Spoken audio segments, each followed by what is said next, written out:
that moment for me, we spoke about the Italian American experience in its truest form, from respecting the past to thinking about the future. And I think that's the way we have to look at the work that we do. If we don't know the past, then we won't understand our future, our present, and we won't be able to change the future. So it is a continuum, and that's the beauty, I think, of NIAF. And for me, that moment helped to crystallize what it meant to be Italian American and be in that space with everybody else. Having said that, the third element was Bocelli singing. And my gosh, to get 2,300 people to be quiet is a virtual impossibility. Yeah.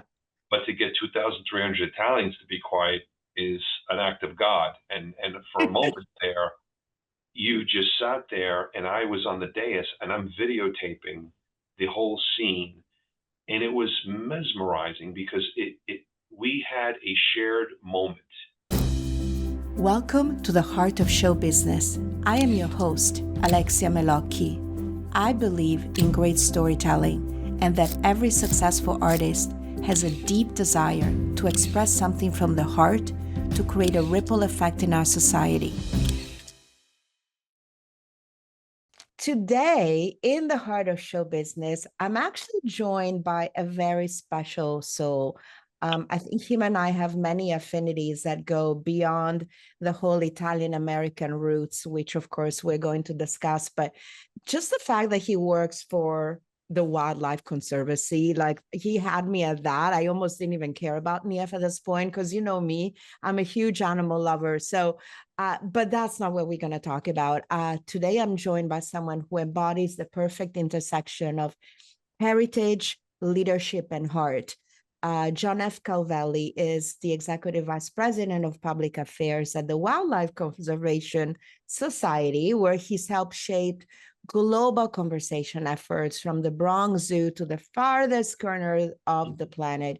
He's also the newly appointed chairman of the National Italian American Foundation, as we Italians call it, NIAF. And I was just there at their gala. It was amazing, by the way. We're going to talk about that. And as he stepped into that role, exactly that, we had a 50th anniversary, huge event with 2,300 people. I think there were maybe more, because the ones that didn't have ticket and just crashed the hotel, right? And so a little history too is that John and I met earlier this year by email through Joe Manchin, who's the author of L'America, and it's an upcoming film project that we at Little Studio Films are producing. And through that collaboration, we also had the honor of doing a small sponsorship at the Spring Gala in New York City. So what started as a film commission was like a meeting of the minds and hearts, which is important, and our shared Italian heritage and our deep love for animals. That could go on and on.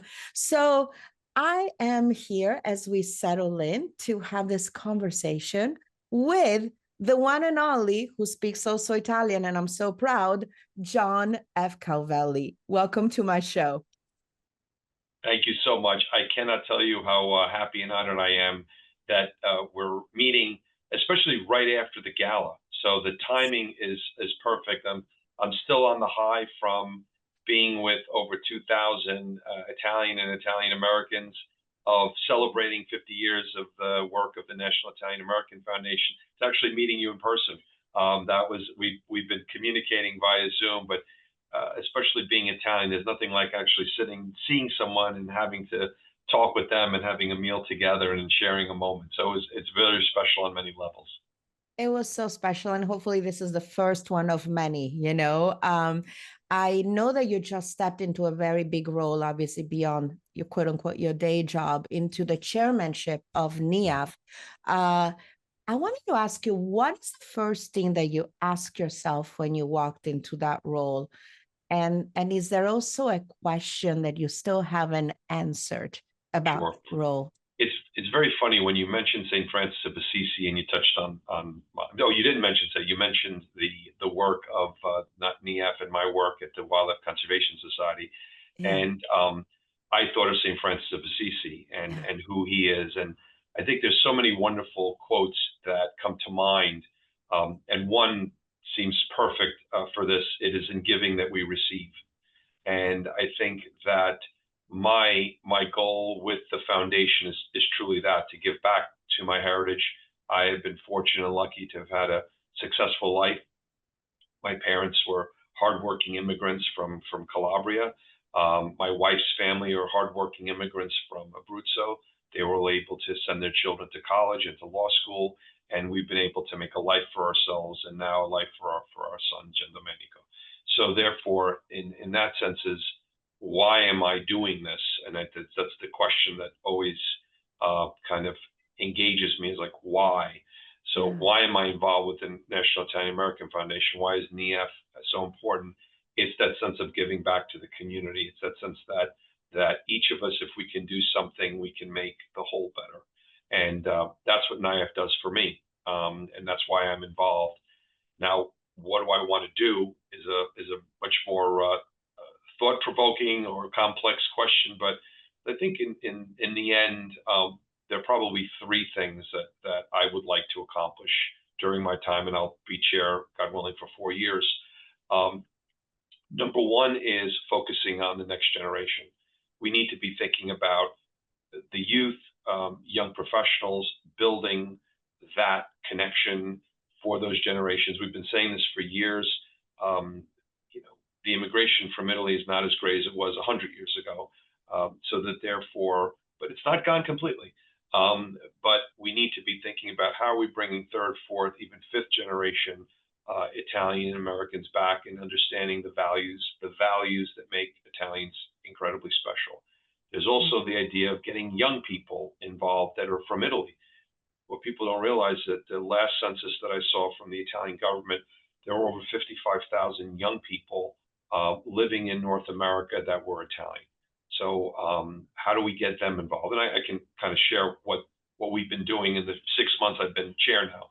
That's one piece. The second is really building effective links between the United States and Italy from a business and cultural perspective. And that is taking on its own life and engagement. We've been very focused on the cultural component through the years, but the business component has been something that's been taking up a significant amount of our time. How do we help bridge the financial needs of both countries, the business needs of both countries? And interestingly enough, we had 2 sessions at the embassy working with Confindustria, TIC, the Italian American Chamber of Commerce, bringing all these elements together to try to think through where do we go from here. And last but certainly not least is how do you pay for all this, right? And that's the kind of the how do we raise the money to make all of this happen? And that is something that's always front and center in my mind as well. So that's kind of if I said that was my agenda, if somebody asked me what do I want to do, those would be the top 3 things that I would hold myself accountable for. I love those answers, John. And it's interesting because you beat me to the young people connection. It was one of my questions, and you pretty much cover that. But what I thought was a moment that I thought you're doing something right. You're already doing everything right. But the moment that I thought in the moment, let's say at the gala, was when Bocelli came on stage and he was singing Mama. And I was looking around me and I was seeing a lot of young 20 to 30-year-old Italian Americans that they knew the words. We now have 250 young professionals signed up in the New York metro area alone. And that was really almost a test. And now we want to start seeing where else we can do this around the country. So I have, build it and they will come. I'm a huge movie buff. And I believe that. And we built this little things idea, and it's already taken off in a huge way in a couple of months. That is fantastic. Oh, wow. That is quite a nice number when it just started. This young we literally I don't even, the people are hard to believe, to stand back and say, you're making this up. I'm not. We literally, in less than 2 weeks, 61 people signed up.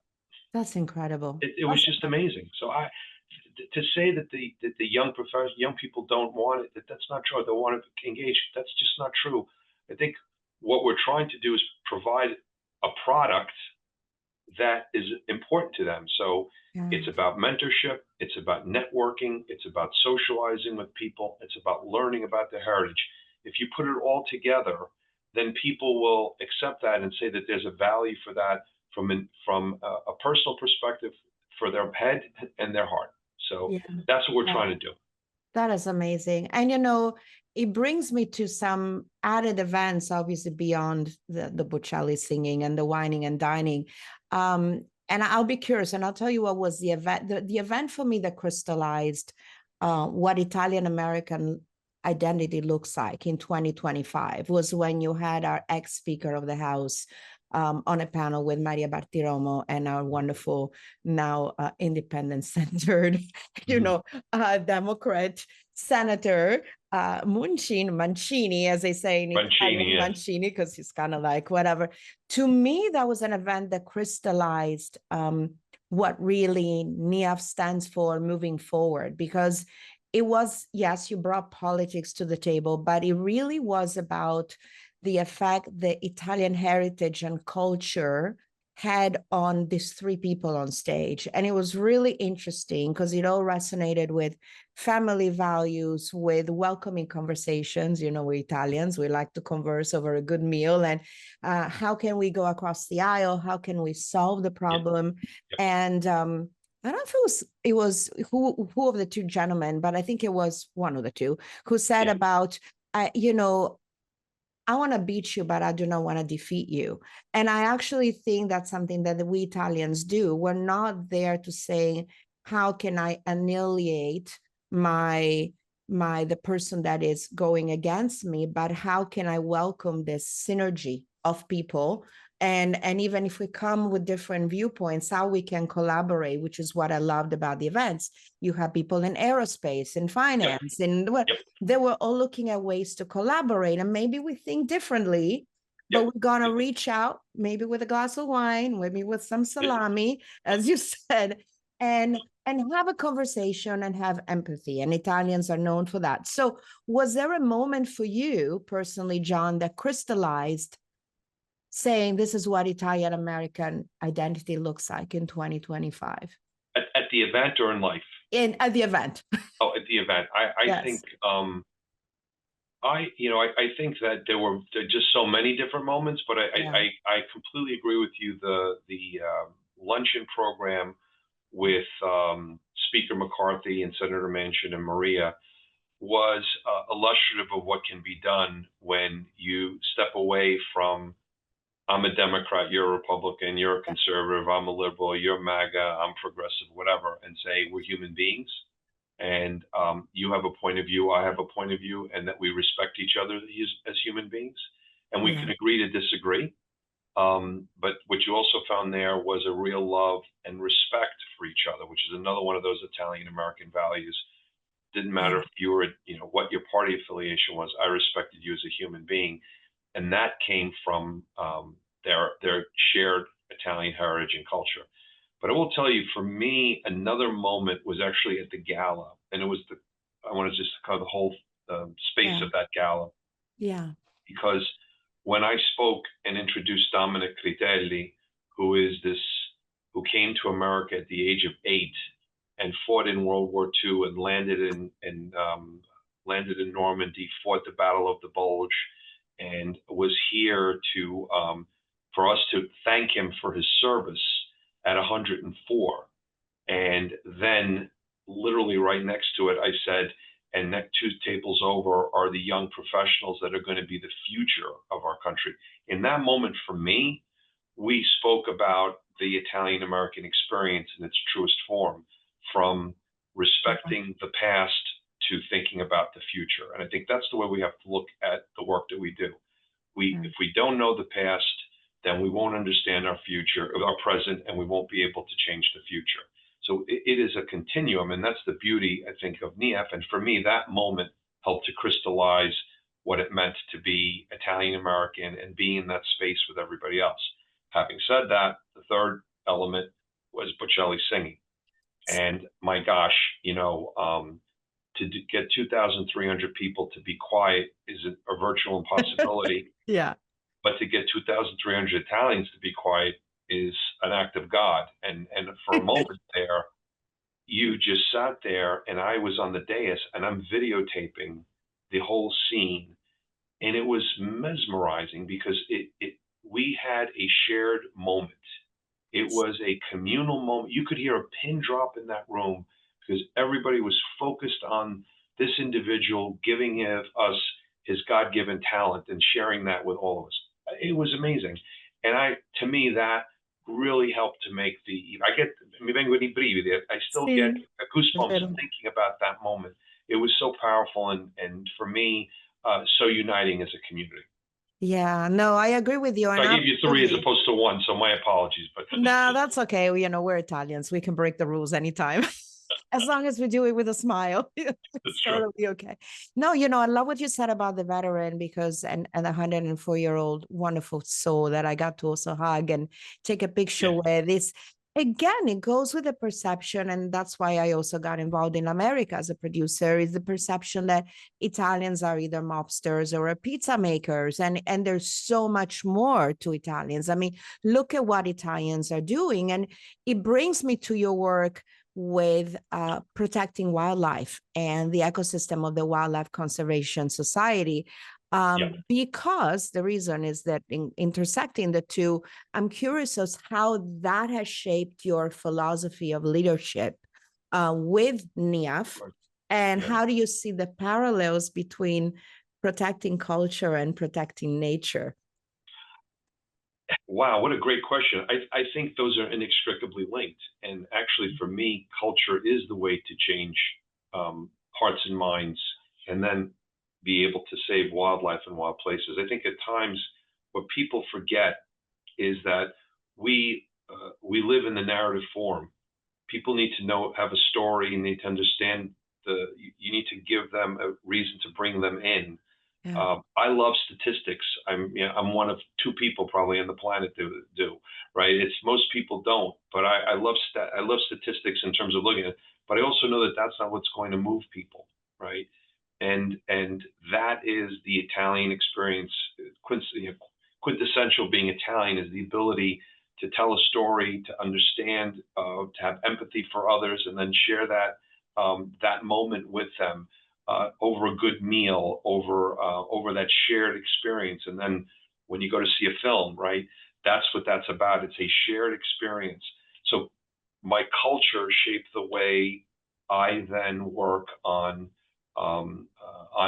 issues dealing with conservation and bringing people to the table. So, for example, two quick examples. One is we now run a film festival. It's the New York. It's called Real Wild. It's the only film festival of wildlife documentaries in New York City. And Wow. we brought together, this year alone, we've had 150 people, documentarians that have submitted their work for screening. So that's going to be in April. But even before that, one of the projects that I worked on was helping to name the national bison, our national mammal. The bison is our national Wow. mammal. And fascinating, amazingly, it's not. It wasn't. And I remember going to Congress and meeting with members of Congress to ask them to join. And one was a congressman from St. Louis, Missouri, named Lacy Clay.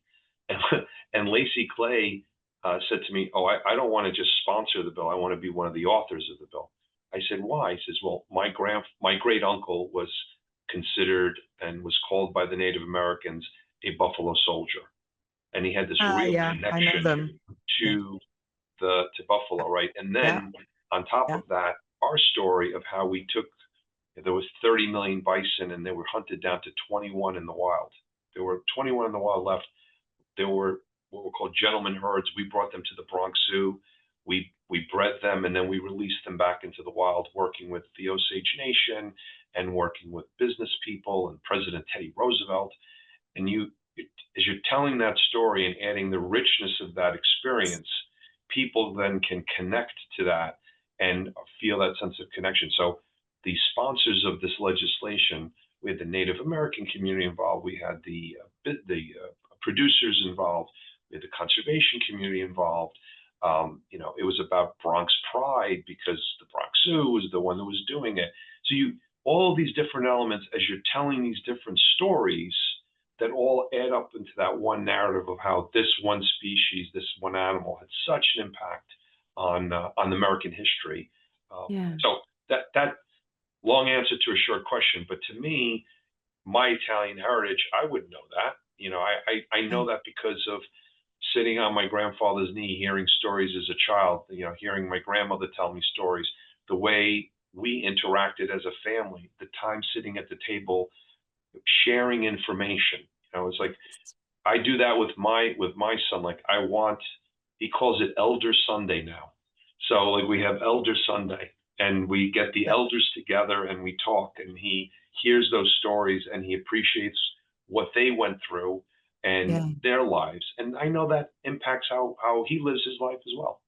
Yeah. No, that is so true. And it's fascinating to me. And I just had this download moment as you were talking, because I think that there is two things that can bring about change in our society, and they are community and entertainment.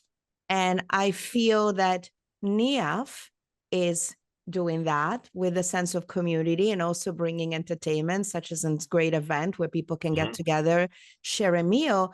And the same thing when we're doing something for the animals, whether it's wildlife, whether the rescue, Hmm. right?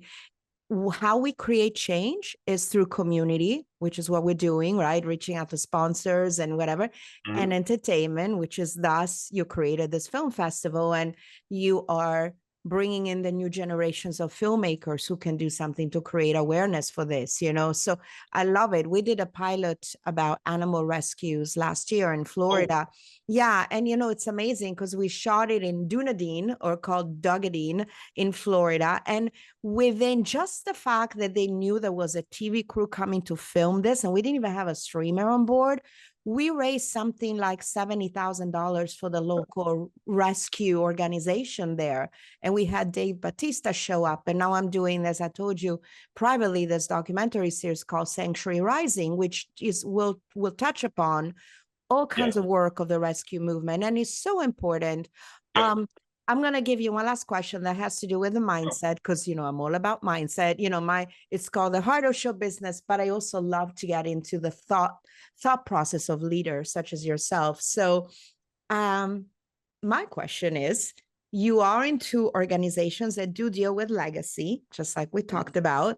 NIAF is a cultural legacy, and WCS is natural legacy. So what have you learned about legacy that most leaders get wrong?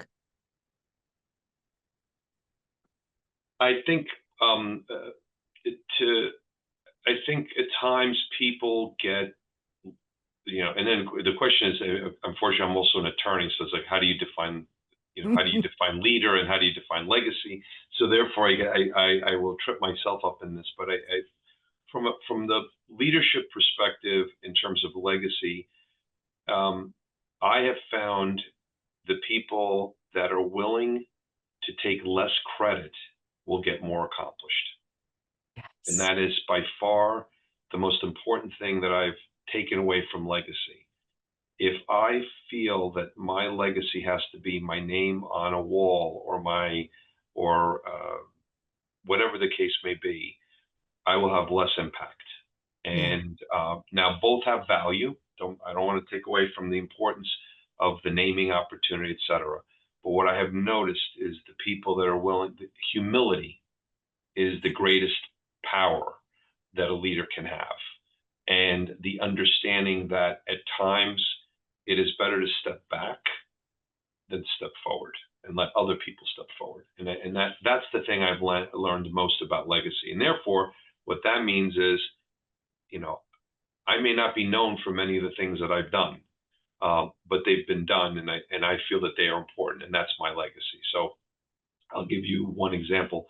I wrote the first bill to name October Italian Heritage Month in 1989.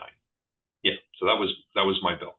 So I wrote that bill because I was chief of staff for a U.S. congressman named Eliot Engel. He was not Italian, he was Jewish, but his wife was Italian. And he said to me, John, he stood at my wedding. I mean, he's family. He said, John, do what you have to do. If this is important to you, then it's important to me. Wrote the bill. He introduced it. I worked my tail off. We got it passed. Then it passed House, passed the Senate, and President Bush signed it into law. So Right. that is my legacy. I know that we did that, and I am very proud of that because it then helped to reinforce certain things about how we promote our own heritage. Does anybody Yes. know? Not really, but it's okay to me. It's so fine. It's okay with me. It's a good thing that other people own it and feel that sense of connection and empowered by it. That's huge, John. I'm even more flattered and I'm even more honored to have you on my podcast. And you know what? You said something very true. I am a deep believer in quiet leadership. And when we talk about quiet, doesn't mean that we're mousy or we're playing ourselves down, but in just, like you said, what do we stand for? What are our values? You know, myself as a producer, I'm 35 years in the business. Maybe my name is not instantly recognizable. I'm not, oh, she's Jerry Bruckheimer. She's done Pirates. Yeah, yeah, yeah. But if they Google me and they look at my body of work and they see how I present myself in situation, for me, Yeah. it's all about values, holding myself to high standards and values. And what do I believe and what do I stand for and how I can make the world a better place through my action, which is exactly what you're doing Yep. and what I'm trying to do. Amen. Amen to that. So this has been a great mic drop moment that you just gave me about legacy. It's been a true pleasure having you on my show. I know you're a very busy man, but this was amazing having you here because you created awareness about Italians, Italian Americans, about nonprofits and the work that they do, both in the cultural and natural space. And, you know, we got to keep at it, right? We got to keep going at it. And I started with a quote from St. Francis. I'll end with a quote from St. Francis, which is, start by doing what is necessary, then do what is possible, and suddenly you're doing the impossible. And I am confident that working together with a shared vision and a set of shared values, that we can make the impossible possible. So thank you for this opportunity. Oh, thank you so much. And for anyone listening, if you enjoyed this episode, please do subscribe, rate it, review it. I have no sponsors. I'm not NIAF. I'm doing it for the love. Hopefully Amen. one day I will, but I'm Thank doing you. it for the love of bringing people like John on my show and getting him Thank you. inspired to just be involved in the community. So thank you, John, for coming Thank on. you. And I'll be speaking to you soon. The Take Heart care. of Show Business, over and out.